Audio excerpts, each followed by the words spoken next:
Què tal, com esteu? Benvinguts de nou a Miqui Marín Bàsquet, un vídeo més. Avui toca parlar de la jornada 3 de l'ACB, perquè ja és al caure i toca vídeo de percentatges. Comencem.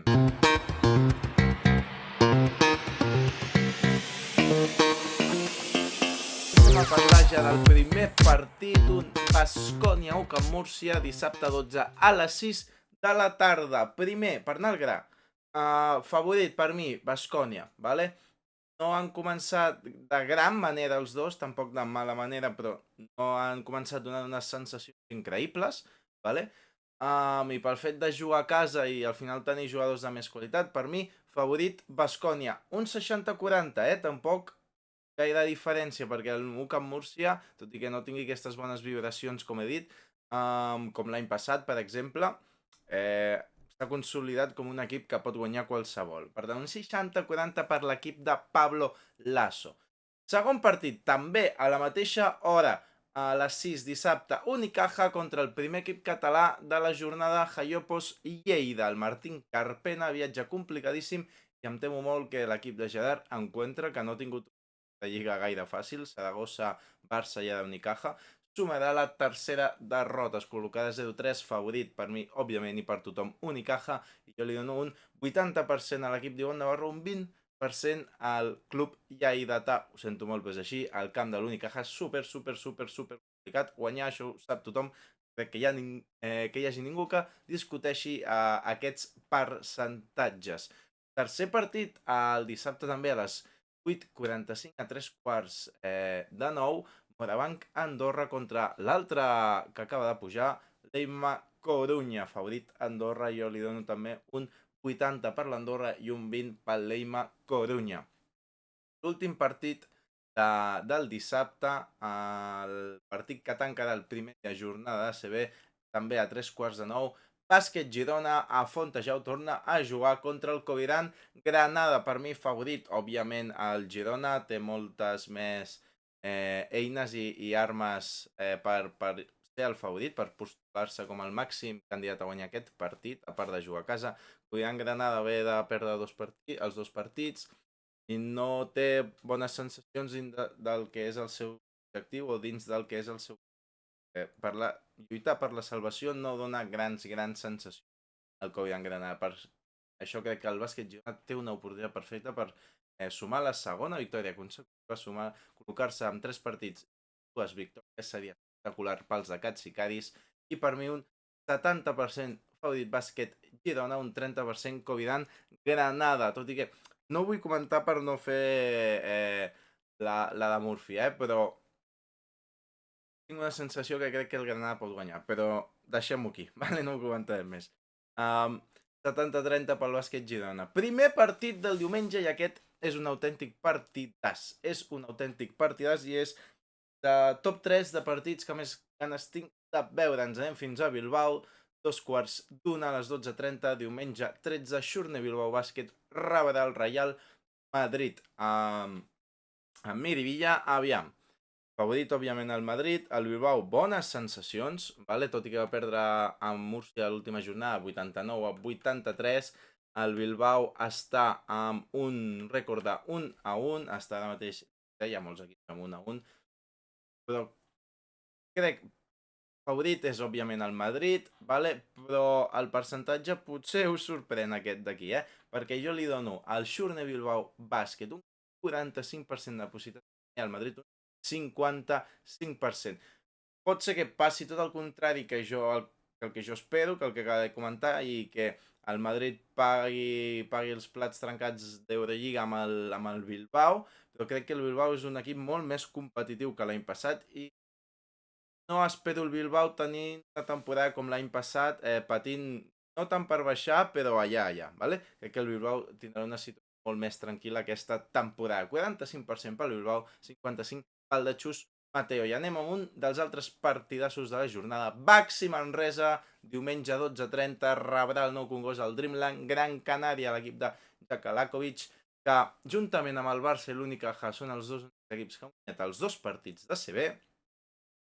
Aviam, partit complicat, dur rival pel Baxi Manresa, tot i jugar a casa, jo dono com a favorit al Dreamland Gran Canària. És que aquest Gran Canària m'agrada molt, des de l'entrenador fins als bàsets, fins als pivots i tot això. Cal dir que jo no les tenia totes, al principi de temporada amb el Gran Canària, però m'està agradant força, a part de Caleb Homesley, Alocen, que ha tornat superbé i amb molta confiança. Jo li dono un 55%, per fer-ho fàcil, anava a dir 52%, però al final li dono un 55% pel Gran Canària i un 45 pel Baxi Manresa. Següent partit, diumenge a les 5, Rio Breogán rebrà el Lugo, al València Bàsquet, favorit, òbviament, els de Pedro Martínez, 70% pels de València, tot i que no hagin començat bé, 30% pels de Breogán. Per cert, teniu el vídeo amb Sergio Llebrés, periodista de València, que segueix el club molt de prop i amb molta atenció, i vam parlar una mica de què en podem esperar d'aquest València, d'Ethan Happ i Sestina, jugadors que no han arrencat gens bé, de com reincorporar Chris Jones, temes molt interessants, amb Sergio Llebrés, periodista valencià. El deixaré per aquí a dalt al vídeo. Aviam, Rio Breogán, València, poca cosa a dir, vale? Breogán, Aranitovic, Hilliard, Charlie Moore, Napic té cosetes, però patirà el Breogán aquest any pel descens. De moment va 0-1, li falta el partit del Tenerife, que es va suspendre, perquè hi havia molta humitat a la pista i no era segur pels jugadors. Sabem quan es recuperarà, però tornant al cas que ens té ocupats, València molt favorit, molt favorit a l'equip de Pedro Martínez, com he dit, 70% València, 30% per Breogán. Diumenge a les 5, a la mateixa hora que aquest Breogán-València, tenim un Casademont Zaragoza espectacular contra Penya, contra el Joventut de Badalona. I aquí els panyeros, que no se m'enfadin, però per mi favorit, en compte els últims partits, els últims dies, les últimes setmanes, sobretot l'última setmana, més ben dit, favorit Casademont Zaragoza per mi, però molt poc, per molt poc. Diré també un 55 pels aragonesos, 45 pels catalans, 45 pels verd i negres. I aviam si Kai van der Bast revifa una mica i ens ensenya a mostrar el seu talent i com pot impactar dins d'una pista de basquetbol. I anem ja amb l'últim partit, hem d'anar fins a Tenerife. La Laguna Tenerife a 6:15 s'enfrontarà a casa contra el Barça. Recordem que acabo de dir que el Tenerife i Breogán són els dos equips que tenen aquest partit menys, que es va suspendre. El Barça voldrà posar el 3-0, pista molt difícil i que li ha costat. Es van enfrontar l'any passat a playoff i va guanyar el Barça 2-0, guanyant el Palau i allà, però allà també li va costar, el Palau també, i en els últims anys la Laguna Tenerife és un equip que pot guanyar a qualsevol, o el Barça i el Madrid, més ben dit, pot arribar a guanyar el Barça i el Madrid, i ho ha aconseguit, però en línies generals no acaba de fer aquest pas com per exemple un Unicaja o un Baskonia, un València, que li poden guanyar títols a un Barça i Madrid, o li han guanyat títols.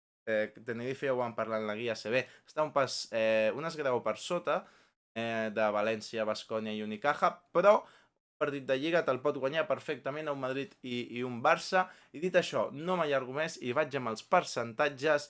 Per mi, compte aquí, perquè pot sorprendre. 47% favorit a la Laguna Tenerife. Aquí no he posat números exactes perquè ho he estat pensant, però és que no ho posaré un altre cop 45-55 perquè es repetirà molt.